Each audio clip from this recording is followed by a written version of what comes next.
Amigos, bienvenidos a un video más en el canal de su grupo, Historia y Leyendas de Culiacán, en el cual, pronto llegaremos a los 1000 suscriptores, número que queremos celebrar complaciendo a nuestros seguidores con un video especial que puede ser sobre vida y obra del Padre Barraza, la construcción del Puente Cañedo, o leyendas del Panteón San Juan. El tema que más comentarios tenga desde el video anterior hasta que lleguemos a la cifra indicada, será el que subamos. Por lo pronto, los invitamos a que disfruten de esta narración sobre la Plazuela Rosales, así que, sin más que decir, vamos al intro y al video, y que la disfruten.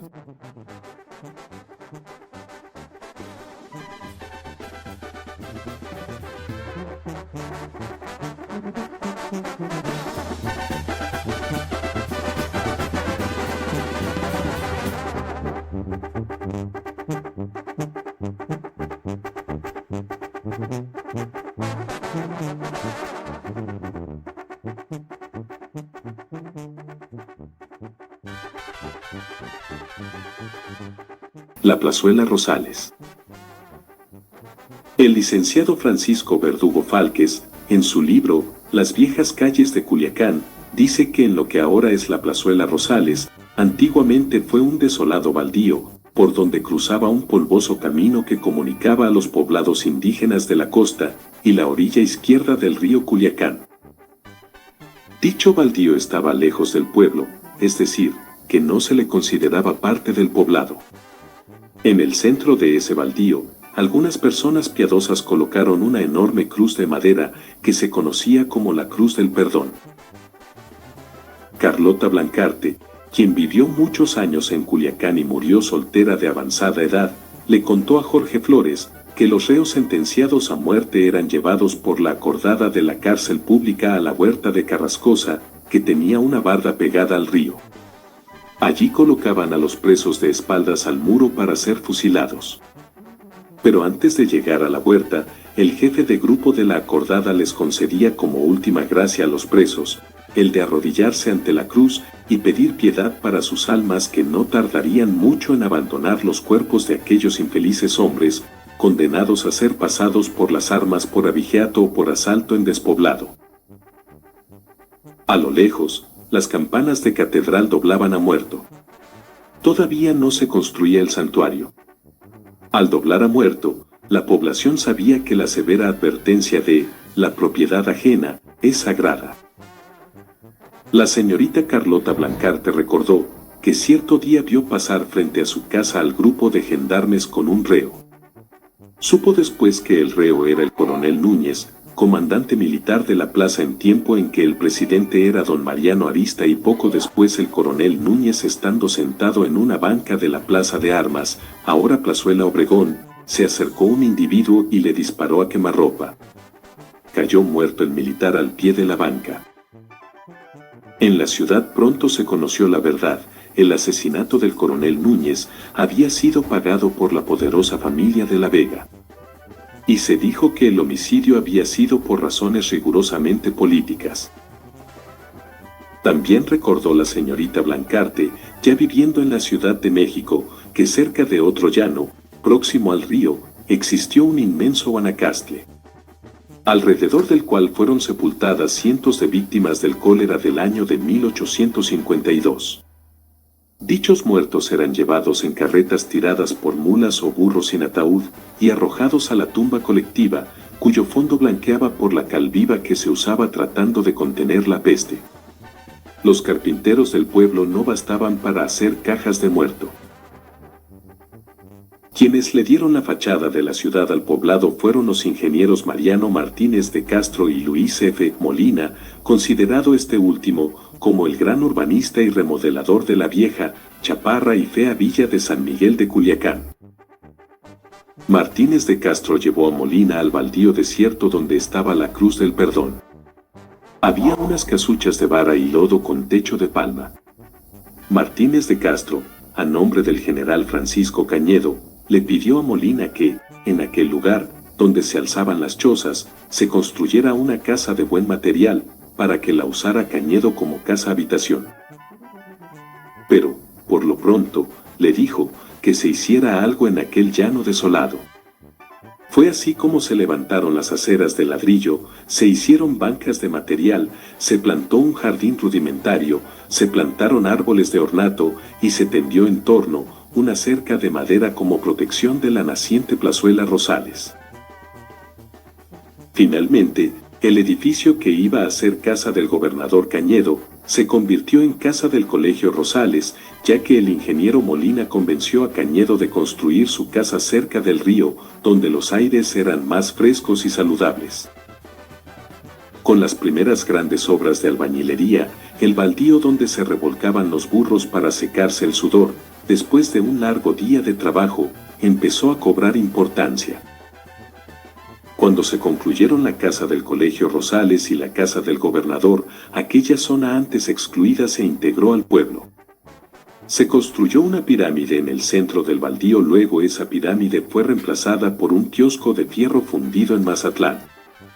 Y fue en esa plazuela rústica, a donde los vecinos empezaron a ir a sentarse en sus bancas para tomar el fresco, platicar y ver los hermosos crepúsculos de octubre.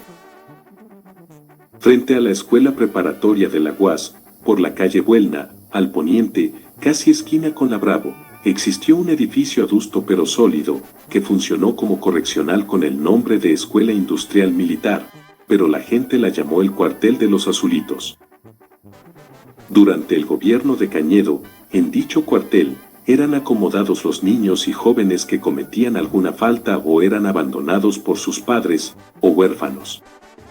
Los chamacos eran vestidos de mezclilla azul, y de allí el nombre de los Azulitos. Quiso entonces el general Cañedo formar una banda de música, aprovechando la disposición natural que los sinaloenses tienen para la música, y no se sabe a bien cómo llegó contratado a Culiacán el maestro Ángel Viderique para formar y dirigir una banda juvenil. Don Ángel Viderique nació en 1848 en la hacienda de la Magdalena de Araceo, municipio de Valle de Santiago, estado de Guanajuato. Él llegó a Culiacán en 1875 y se entregó, con singular cariño, a enseñar música a sus rústicos alumnos. No tardó mucho en formar una banda, y esa banda ofreció sus primeras audiciones en la plazuela Rosales, lo que fue otro motivo de alborozo para los vecinos, escuchar a tan voluntariosos músicos.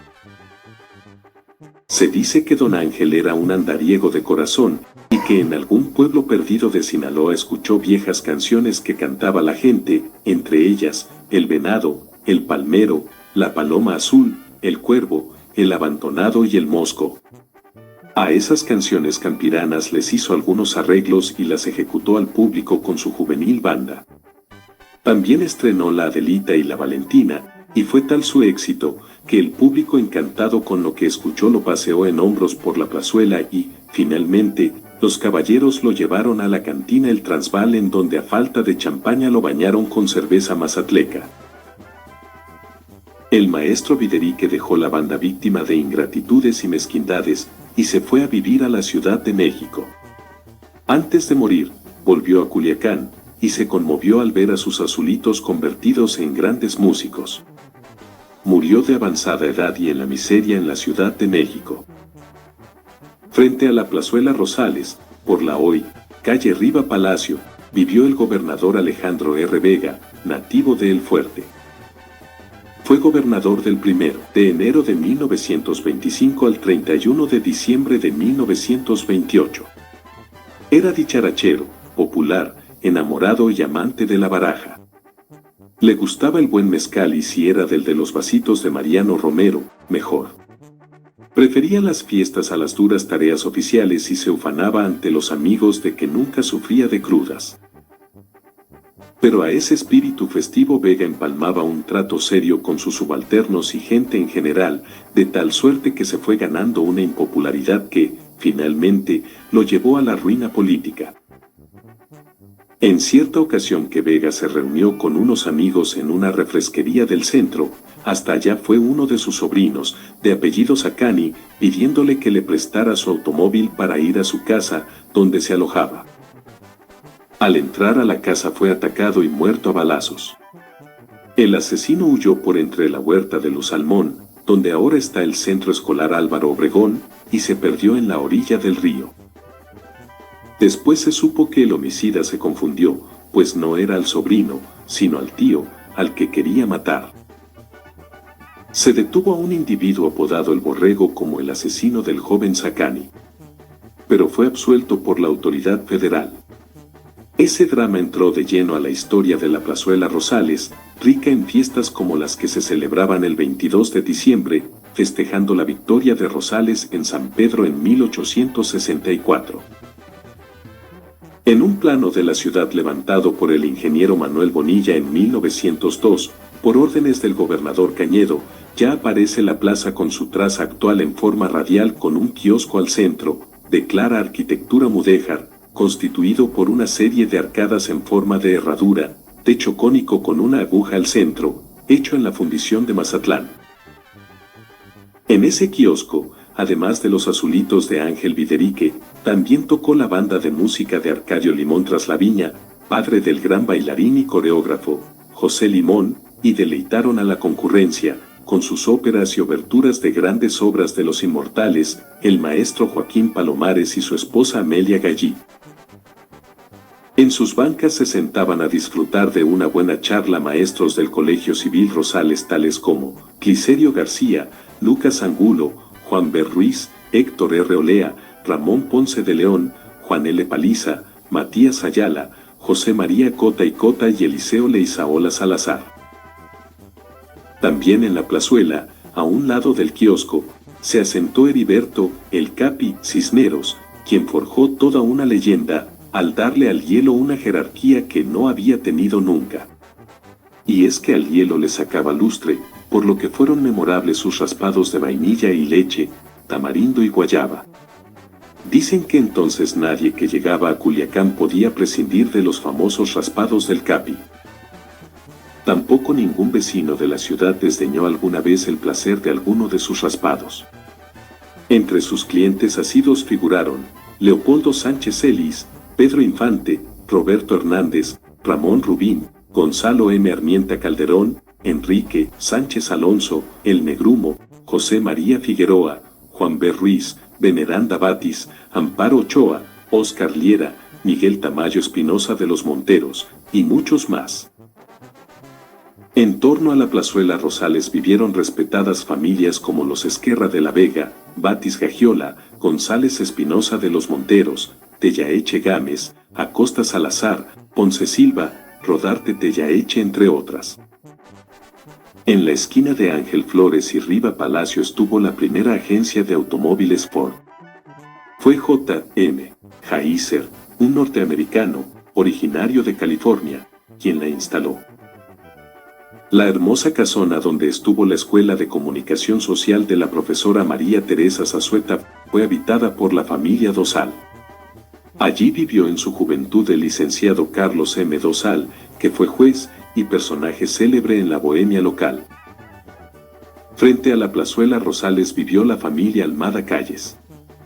Fue una pareja famosa, Jorge Almada, industrial del azúcar, dueño del ingenio La Primavera de Nabolato, y Alicia Calles, hija del general Plutarco Elías Calles, expresidente de la República.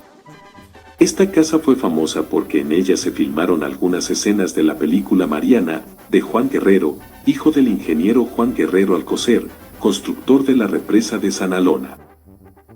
Otro drama memorable de la plazuela Rosales fue el que ocurrió en junio de 1935. Resulta que Joaquín Golcoechea, expresidente municipal de Badiraguato, gente fiel del general Ramón F. Iturbe, se corría una alegre parranda a bordo de una araña, con uno de los muchachos líderes juveniles de la Universidad Socialista del Noroeste, hoy Universidad Autónoma de Sinaloa, llamado Pilar Corrales, más conocido como La Minga. En un momento de la alegre juerga que se traían, a Goicoechea se le ocurrió descargar su 38, ahí en la plazuela Rosales. Y es que entonces era muy común expresar alegría disparando la pistola. El caso es que cuando los alegres parranderos quisieron abordar de nuevo la araña, fueron detenidos por el policía Ascensión Núñez, quien se dispuso a detener a Joaquín por ebrio, escandaloso y disparar en público. Al oponerse el expresidente a la detención entablaron una fuerte discusión y un forcejeo entre ellos en la que de nada sirvió que la minga le dijera al poli que andaban celebrando el popular sábado de la cacharpa, como lo hacía todo mundo, ni pedir perdón por los disparos y prometer buena conducta. Durante el manoteo de la pistola se produjo un disparo que hirió a Joaquín, luego, otro que alcanzó al minga. Ambos fueron llevados al hospital civil, pero poco después murieron. Ese suceso sacudió al estudiantado rosalino en torno a la plazuela, y su muerte ocupó la atención durante algún tiempo. En la esquina noroeste de la plazuela se encuentra el estadio universitario, el cual fue construido por el ingeniero Eliseo Leizaola Salazar por órdenes del doctor Bernardo J. Gastelum, rector de la Universidad de Occidente. Y bueno, finalmente diremos que de todo aquel remanso de tranquilidad de que gozaba la plazuela Rosales, no queda casi nada, principalmente por el tráfico de automóviles a través del puente Juan de Dios Batis. Sin embargo, ni todo el ruido es capaz de apagar los bellos y memorables recuerdos de esa hermosa plaza.